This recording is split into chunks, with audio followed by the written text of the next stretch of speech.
আজকের যে বিষয়টা আলোচনা করব যে যক্ষ্মা রোগের পরিসংখ্যান যদি বলা যায়, দিনের পর দিন যক্ষ্মা রোগের সংখ্যাটা এত বাড়ছে কেন? এই বাড়ার পেছনে মূল কারণটা কোথায়? যক্ষ্মা বা টিবি রোগ এত এখন বাড়ছে কেন? এখন উন্নত চিকিৎসা বিজ্ঞান এসেছে, উন্নত টেকনোলজি এসছে। আগেকার দিনের কথা আমি ছেড়েই দিলাম, এখন তো অনেক উন্নত চিকিৎসা ব্যবস্থা। তাহলে এখনকার দিনে টিবি বা যক্ষ্মা রোগ বাড়বে কেন? তাহলে এখানে লুকিয়ে রাখার তো কোনো মানেই হয় না। এত সুন্দর চিকিৎসা ব্যবস্থা আপনার সামনে হাজির, তা আপনি লুকিয়ে রাখবেন কেন? তাই একটা ছোট্ট পরিসংখ্যান দিলে আপনারা বুঝতে পারবেন কিভাবে টিবি রোগটা বাড়ছে। পরিসংখ্যান অনুযায়ী যদি বলা যায়, 2020 সালে টিবি রোগে আক্রান্তের সংখ্যা হচ্ছে 18,05,670 জন। ঠিক তদ্রূপ 2024 সালের শেষের দিকে সার্ভে রিপোর্টে দেখা যাচ্ছে 25,63,865 জন টিবি রোগে আক্রান্ত হয়। তাহলে 2020 সালের থেকে 25 সালে অনেক বেশি। তাহলে এত উন্নত চিকিৎসা বিজ্ঞান আসা সত্ত্বেও কিন্তু বাড়ছে। এবারে যদি বলা যায় যে এই যে রোগ সংখ্যাটা বেড়েছে, তার মধ্যে কোথায় কত বেশি, এবারে উত্তরপ্রদেশের পরিসংখ্যান যদি দেওয়া যায়, সেখানে দেখা যাচ্ছে 6,69,849 জন টিবি রোগে আক্রান্ত। লাক্ষাদ্বীপের সংখ্যা হচ্ছে মাত্র 8 জন। আর পশ্চিমবঙ্গের রোগী আক্রান্তের সংখ্যা হচ্ছে 97,413 জন।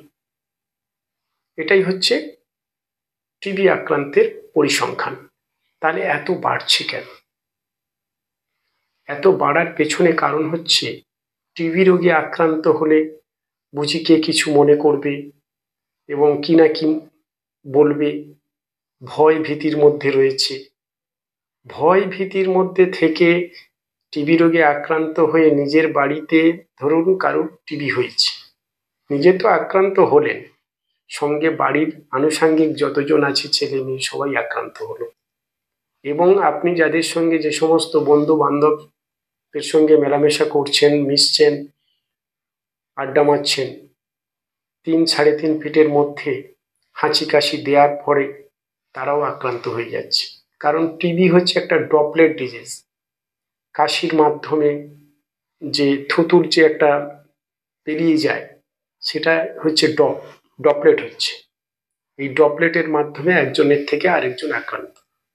আপনি আপনার বন্ধু বান্ধবকে তো আক্রান্ত করছেন, প্লাস আপনি দেখা যাচ্ছে বাসে ট্রেনে গ্যাদারিংয়ে মানুষের সঙ্গে যাচ্ছেন, সেখানে 3 ফিট 3.5 ফিটের মধ্যে হাঁচি কাশি দিতে থাকছেন, খুব করে কাশছেন প্রচুর পরিমাণে। তারা তো জানে না যে আপনার কি হয়েছে না হয়েছে, আপনি তাদের মধ্যেও রোগটা ছড়িয়ে দিচ্ছেন। এইভাবে হচ্ছে কি, একজন ব্যক্তি 100 জনকে ছড়িয়ে দিতে পারে, কারণ কেউ জানে না তার টিবি হয়েছে কি।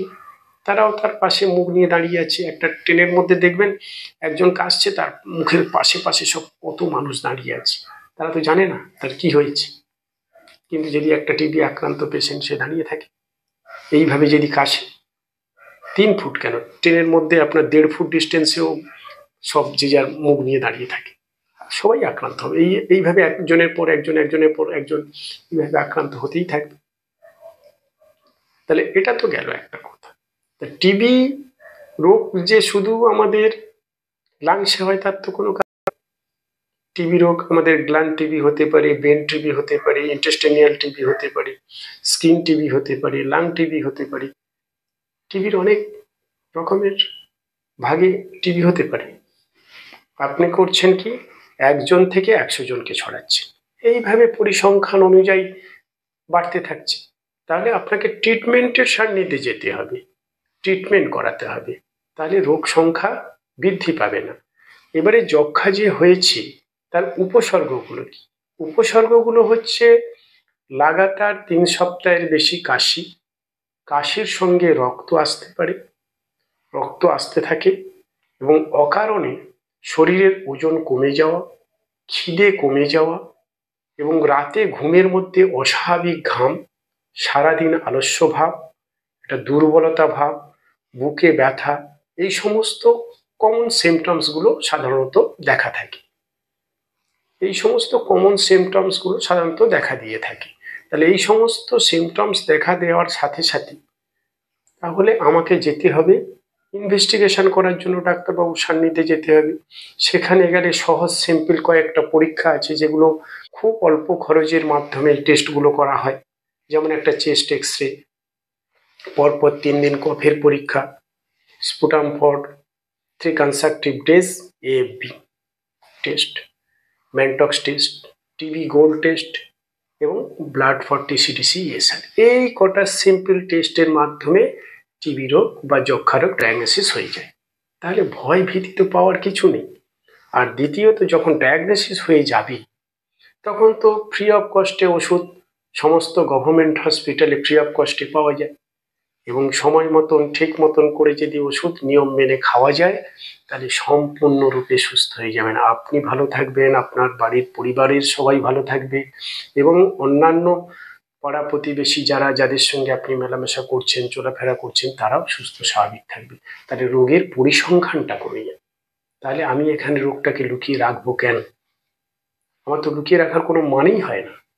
তাহলে আমার প্রবলেম দেখা দিয়েছে, 3 সপ্তাহের বেশি লাগাতার কাশি চলছে, কাশি কোনো মতেই কমছে না, আর আনুষাঙ্গিক যে সিমটমসগুলো বললাম সেগুলো, ওজন কমে যাচ্ছে, খিদে হচ্ছে না, এবং একটা জ্বর জ্বর ভাব থাকছে, মাঝরাত্রে ভোরের দিকটা একটা ঘাম দিয়ে জ্বর ছাড়ছে, ওজন কমে যাচ্ছে, এই সমস্ত প্রবলেম যখন দেখা দেবে তাহলে আমি ডাক্তারবাবুর সান্নিধ্যে গিয়ে আমার প্রবলেমগুলো বলতেই পারি, বা এই টেস্টগুলো আমি নিজে থেকে করে নিতে পারি ডাক্তারবাবুর সান্নিধ্যে গিয়ে। এই টেস্টগুলো যদি করা যায় তাহলে সহজেই রোগটা ডায়াগনোসিস হয়ে যাবে। আর এখনকার দিনে যক্ষা বা টিবির ক্ষেত্রে ট্রিটমেন্ট ব্যবস্থা অতি সহজ সরল হয়ে গেছে, খরচা কিছুই নেই। আপনাকে ধরে ধরে গিয়ে ওষুধ খাইয়ে দেবে, এর থেকে আর ভালো কি হতে পারে? একটু নিয়ম নীতি মেনে চলুন। সবাইকে সুস্থ রাখার জন্য একটু নিয়ম নীতি মানতে পারলেই আমাদের ভারতবর্ষ থেকে যক্ষা বা টিবি রোগ নির্মূল হয়ে যাবে। কিন্তু আমাদেরকে সচেতন থাকতে হবে। সচেতন যদি নিজেরা না হওয়া যায় তাহলে খুব মুশকিল। বা আপনি দেখলেন আপনাকে ওষুধ দিয়ে দিল, ডায়াগনোসিস হয়ে গেল, ওষুধ দিয়ে দিল, আপনি 1 মাস খেলেন, 2 মাসের বেলা থেকে আর খেলেন না, বা 2 মাস খেলেন, 3 মাসের পর থেকে খেলেন না, 4 মাস খেলেন, তারপর থেকে খেলেন না, মানে আপনি ওষুধটাকে রেজিস্ট্যান্ট করে দিলেন। সেটাও আর একটা ভয়ানক কারণ। তাহলে আপনাকে ওষুধটা ঠিক মতো খেতে হবে, তাহলে আপনি সুস্থ স্বাভাবিক হয়ে যাবেন। আর যক্ষা রোগ সম্পূর্ণরূপে নির্মূল করা যায় ট্রিটমেন্টের মাধ্যমে। ব্যয় সাপেক্ষ ট্রিটমেন্ট নয়, গভর্নমেন্ট সম্পূর্ণ এর ব্যবস্থা নিয়ে থাকে, লুকিয়ে রাখার কিছুই নেই।